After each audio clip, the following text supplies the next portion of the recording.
ಮಹಿಳಾ ದಿನಾಚರಣೆ ಕಾರ್ಯಕ್ರಮದಲ್ಲಿ ಪುರುಷರು ಹೆಚ್ಚಿನ ಸಂಖ್ಯೆಯಲ್ಲಿ ಭಾಗವಹಿಸದೇ ಇರುವುದಕ್ಕೆ ಜಿಲ್ಲಾಧಿಕಾರಿ ಕೆಎಸ್ ಲತಾಕುಮಾರಿ ಅಸಮಾಧಾನ ವ್ಯಕ್ತಪಡಿಸಿದರು.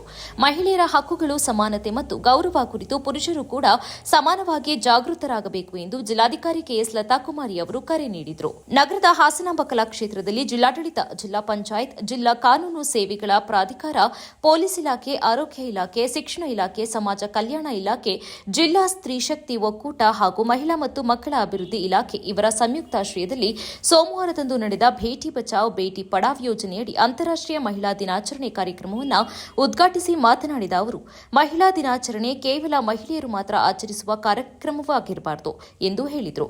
ಪುರುಷರು ಸಹ ಸಮಾನವಾಗಿ ಭಾಗವಹಿಸಿ ಮಹಿಳೆಯರ ಹಕ್ಕುಗಳು, ಲಿಂಗ ಸಮಾನತೆ ಹಾಗೂ ಗೌರವದ ಬಗ್ಗೆ ಅರಿವು ಪಡೆದುಕೊಳ್ಳಬೇಕು ಎಂದು ತಿಳಿಸಿದರು. ಮಹಿಳೆಯರು ವಾಹನ ಚಾಲನೆ ಮಾಡಿದಾಗ ಮಾತ್ರ ಟೀಕೆ ಮಾಡುವ ಮನೋಭಾವನೆ ಸಮಾಜದಲ್ಲಿನ ಲಿಂಗ ಅಸಮಾನತೆಯನ್ನು ತೋರಿಸುತ್ತದೆ ಎಂದು ಅವರು ಅಭಿಪ್ರಾಯಪಟ್ಟರು. ಮಹಿಳೆಯರಿಗೆ ಸ್ವಾತಂತ್ರ್ಯ, ಶಿಕ್ಷಣ, ಉದ್ಯೋಗ ಹಾಗೂ ನಿರ್ಧಾರ ಕೈಗೊಳ್ಳುವ ಅವಕಾಶ ದೊರೆತಾಗ ಮಾತ್ರ ಸಮಾಜದ ಸಮಗ್ರ ಅಭಿವೃದ್ಧಿ ಸಾಧ್ಯ ಎಂದು ಹೇಳಿದರು.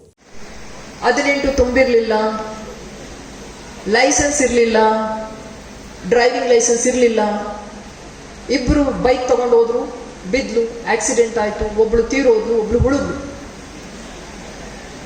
ರೀಲ್ಸ್ ನೋಡ್ತಾ ಇದ್ದೆ ಇನ್ಸ್ಟಾಗ್ರಾಮ್ ಅಲ್ಲಿ. ಕಾಮೆಂಟ್ ಏನ್ ಹಾಕಿದ್ದಾರೆ ಗೊತ್ತಾ? ಆ ಹುಡುಗಿಗೆ ಇವಳಿಗೆ ಯಾಕೆ ಬೇಕಿತ್ತು ಬೈಕ್ ಹುಚ್ಚು, ಇವಳು ಯಾರು ಬೈಕ್ ರೈಡ್ ಮಾಡೋದಕ್ಕೆ? ಇಂತಹ ಎಷ್ಟೋ ಘಟನೆಗಳಲ್ಲಿ ಪಾಪ ಗಂಡು ಮಕ್ಕಳು ಸಹ ಬಿದ್ದಿದ್ದಾರೆ, ತಲೆ ಹೊಡೆದಿದ್ದಾರೆ, ತೀರು ಹೋಗಿದ್ದಾರೆ. ಮೊನ್ನೆ 1-2 ಇನ್ಸಿಡೆಂಟ್ ಅಲ್ಲಿ 18 ಒಳಗಿರೋ ಗಂಡು ಮಕ್ಕಳು ಒಂದು ಕಾರ್ ತಗೊಂಡು ಹೋಗಿ ಆಕ್ಸಿಡೆಂಟ್ ಆಗಿ ಸತ್ತೇ ಹೋದ್ರು. ಅಲ್ಲಿ ಅದು ಬರಲಿಲ್ಲ. ಹೆಣ್ಣು ಮಗು ಹೇಗೆ ಬೈಕ್ ತಗೊಂಡು ಹೋದ್ರು? ಯಾಕೆ ಹೆಣ್ಣು ಮಕ್ಕಳು ಬೈಕ್ ರೈಡ್ ಮಾಡಬಾರ್ದ? ಅವಳು ಹೀಗೆ ಇರಬೇಕು. ಅವಳು ಸೈಕಲ್ ರೈಡ್ ಮಾಡಬಾರ್ದು, ಬೈಕ್ ರೈಡ್ ಮಾಡಬಾರ್ದು, ಕಾರ್ ಓಡಿಸಬಾರ್ದು, ಬಸ್ ಓಡಿಸಬಾರ್ದು. ಅವಳು ಹೀಗೆ ಇರಬೇಕು. ಏನದು ಚೌಕಟ್ಟುಗಳು?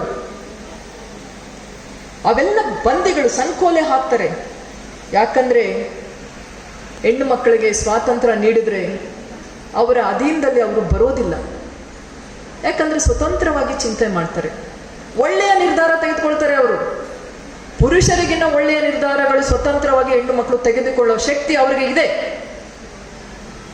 ಆದರೆ ಅದನ್ನ ಸಹಿಸಲಿಕ್ಕೆ ಪುರುಷ ಪ್ರಧಾನ ಸಮಾಜದಲ್ಲಿ ಅವರು ತಯಾರಿಲ್ಲ. ನೀನು ಅಡಿಯಾಳಾಗೇ ಇರಬೇಕು, ನಿನ್ನದು ಮಾಡೆಸ್ಟಿ. ಯಾರೇ ಬಂದರೂ ನೀನು ನಗಬೇಕು, ಸ್ವಾಗತಿಸಬೇಕು, ಸಹಿಸಬೇಕು. ಆಗ ಮಾತ್ರ ನೀನು ಒಂದು ಒಳ್ಳೆಯ ಸುಸಂಸ್ಕೃತ ಹೆಣ್ಣು ಮಗಳು. ಇಲ್ಲ ಅಂದ್ರೆ ಸಂಸ್ಕೃತಿ ಇರದವಳು. ಸಾಕು ಈ ಸಂಕೋಲೆಗಳು. ಧೈರ್ಯವಾಗಿ ಮುನ್ನುಗ್ಗಿ. ಧೈರ್ಯ ಲಕ್ಷ್ಮಿ ನಮ್ಮ ಗುಣ ಆಗಬೇಕು.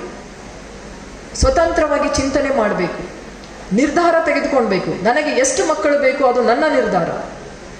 ಯಾವ ರೀತಿ ಜೀವನ ಮಾಡಬೇಕು ಅದು ನನ್ನ ನಿರ್ಧಾರ. ಯಾವ ಉಡುಗೆ ಹಾಕೊಳ್ಬೇಕು ಅದು ನನ್ನ ನಿರ್ಧಾರ. ಯಾವ ಸಬ್ಜೆಕ್ಟ್ ಓದಬೇಕು ಅದು ನನ್ನ ನಿರ್ಧಾರ. ನಿರ್ಧಾರಗಳನ್ನ ಇನ್ನೊಬ್ಬರು ಯಾಕೆ ಹೇರಬೇಕು ನಮ್ಮ ಮೇಲೆ? ಇದನ್ನ ಪ್ರಶ್ನಿಸುವ ಧೈರ್ಯ ನಮ್ಮ ಹೆಣ್ಣು ಮಕ್ಕಳಿಗೆ ಬರಬೇಕು. ಸಮಾನತೆ ಸಂವಿಧಾನದಲ್ಲಿ ಏನು ಇದೆ ಅದು ಸಮಾನತೆ ಸಮಾಜದಲ್ಲಿ ಕಾಣಬೇಕು. ಅದಕ್ಕೆ ನಮ್ಮ ಪುರುಷರು ಸಹ ಸಹಾಯ ಮಾಡಬೇಕು. ಇವತ್ತು ಮಹಿಳಾ ದಿನಾಚರಣೆ ಬರೀ ಮಹಿಳೆಯರು ಇದ್ದಾರೆ, ನೋವಿನ ಸಂಗತಿ. ಯಾಕೆ ಪುರುಷರು ಇದನ್ನ ಮಹಿಳಾ ದಿನಾಚರಣೆಯನ್ನ ಆಚರಿಸಲ್ಲ? ಯಾಕೆ ಅವರಿಗೆ ತಂದೆ ತಾಯಿ ಇಲ್ಲ, ತಂಗಿ ಸಹೋದರಿಯರಿಲ್ಲ, ಮಕ್ಕಳು ಇಲ್ವಾ, ಹೆಣ್ಣು ಮಕ್ಕಳು ಇಲ್ವಾ? ಯಾಕೆ ಅವರು ಮಹಿಳಾ ದಿನಾಚರಣೆಗೆ ಇವತ್ತು ಭಾಗವಹಿಸಿಲ್ಲ? ಇದು ಅವರ ಧೋರಣೆ ತೋರಿಸುತ್ತೆ.